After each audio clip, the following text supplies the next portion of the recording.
everyone and welcome to the Learning Ladder. I thought I'd do my homeschool update. We are on week 26, so we have 13 weeks left of school. Can't believe it's going so fast. I know I say that every single time, but it's true. We have been doing really well. We're progressing really nicely. We almost finished All About Reading Level 2 and our Saxon Maths 1. So with All About Reading, we will move straight on to All About Reading Level 3. So we'll have done probably about 30 lessons before the end of the year, so there'll only be if there's 56 again in that one, there'll only be 26 left. So I will purchase All About Reading Level 4 for the second grade, but with Saxon, originally I was just going to start it when we finish Saxon 1, but I think I'm actually going to wait and start Saxon 2 when we officially start back for second grade in September, and just do additional maths, so money and time and addition and subtraction through other means up until we start the new school year. So that's what's happening with those. Other curriculum wise, we're just ploughing through, doing really well, up to date, and just really excited for the new year because I've done tons and tons and tons of homeschool shopping. Who hasn't? So planning curriculum is, I absolutely adore doing that and deciding what unit studies we're going to do for the following year and everything else. I've pretty much decided on all my curriculum except language arts. And now obviously I've got the reading element of language arts. I have got writing as in handwriting, and spelling. So it's just the other areas, so grammar and actual writing. So I have a few options that I'm considering, and I'd love to hear your feedback if you have used any of them and what your thoughts were. So the ones I'm considering are Grammar Galaxy. I'm also considering The Good and the Beautiful. So if you use either of those two products, let me know. And for writing, I'm considering Brave Writer, the Jot It Down, and also Write Sharp Level B. So if you've used any of those products, I would love to hear from you, your feedback, your review, anything. If you've got a video, great. If you haven't, just write me in the comments below what you thought of those products. So I'll just go through my thought process a little bit with those to help you if you want to obviously help me. So with The Good and the Beautiful, obviously we won't be using it for reading, a reading program, because we do have All About Reading, which I love, and I would never switch from that. But obviously there's no harm in having a bit of extra reading practice in there. Sorry, that's my bracelet jangling. So yes, so not necessarily the reading, but I do love the other aspects of The Good and Beautiful, the art study. I do acknowledge the fact that she has grammar in there and also some writing too. And I really more and more drawn to their products because they're so pretty and attractive, and they have great reviews, although I have seen some negative too, but on the whole everyone seems to adore their products. So no, definitely let me know if you've used their products and love them. I saw a picture of their new maths curriculum on Instagram, and oh my goodness, it is absolutely stunning. It looks gorgeous, absolutely gorgeous. We're past that level now, so we can't use that.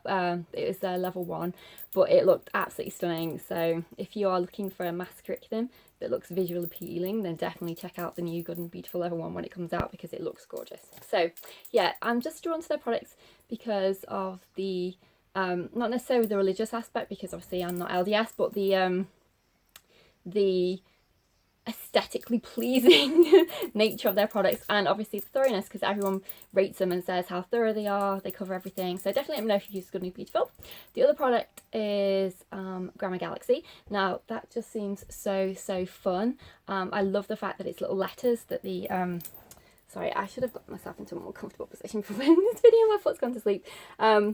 The write little letters from, I think it's the astronauts or the mission director or something, to the child, which they have to then do a mission project on. And obviously we're doing space for science next year, so it just would tie in so well. So, and it's a lot of, not too much writing. You can use highlighter pens and everything else, which I think is really great.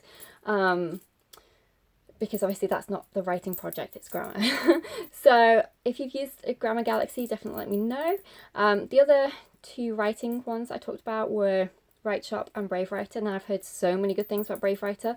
I haven't actually used any of their products before, so I would be interested in giving them a try. I'm leaning towards Jot It Down because I think all the other products higher levels, so the arrow and things like that, although I think you can tailor it down to your child's level, but the one I was looking at specifically was Jot It Down. However, if you have used the arrows with any of your younger children, definitely let me know. Hang on a sec. Okay, sorry about that. Brave Writer I was talking about. So yes, Brave Writer. If you have used arrows with any of your younger children, definitely let me know. But it's the Jot It Down I was really looking towards doing this year. And Write Shop Level B, I have looked at samples on their website and it's really interesting. But again, I'd love to hear your feedback if you have used those products. So that's everything in our update. There isn't really much else to say. I'm just really busy shopping for next year, prepping for next year.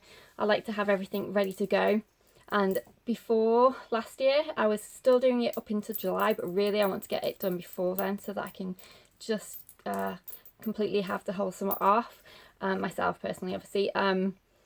So I'm really trying to push ahead with my planning and everything else. Oh, final question. What planner are you using? So last year I made my own planner, which I really did enjoy, but I am wanting perhaps to purchase one, but not too expensive. So if you've got any planner recommendations, it doesn't have to be a well-known name. It can be someone on Etsy or someone Teachers Pay Teachers or someone on Pinterest that you've seen. So it doesn't have to be, you know, a specific brand. But if you've got any planner recommendations, definitely let me know. And then what was the other thing? Oh, not laminators. Binding machines. Do you have any binding machine recommendations? I really want to buy my own this year. I have been just going to the stationery shop, which has been fine, but because I'm doing a lot more binding this year than I ever have, I'm thinking it would probably be more cost effective, again, for going to sleep, to do it myself, to buy a binding machine. I've seen a few on Amazon, but if you have any recommendations of ones you've used and loved, so it has to be at least, well not at least, but 450 sheets compatible, so it needs to be able to bind 450 sheets, not punch for 450 sheets, because my science guides are usually quite big. It's fine to do 12 or 10 at a time as in terms of punching holes, but as long as it can do 450 pages to bind. So if you've got any recommendations for those, let me know. Otherwise, I'll see you in my next video. I'm actually going to do my daughter's Easter basket. I'm just waiting for one item which we missed when we were out yesterday from the post, and then I'll be able to film my daughter's Easter basket. Otherwise, take care. Hope you're having a great year. Most of you I think will be wrapping up soon because I know a lot of you started before we did, but if you're still going on, then like we are, then I hope you're going through the year with success, or you know, if you're not, then you know, best wishes and hope everything works out, and take care. I'll see you soon. Bye for now.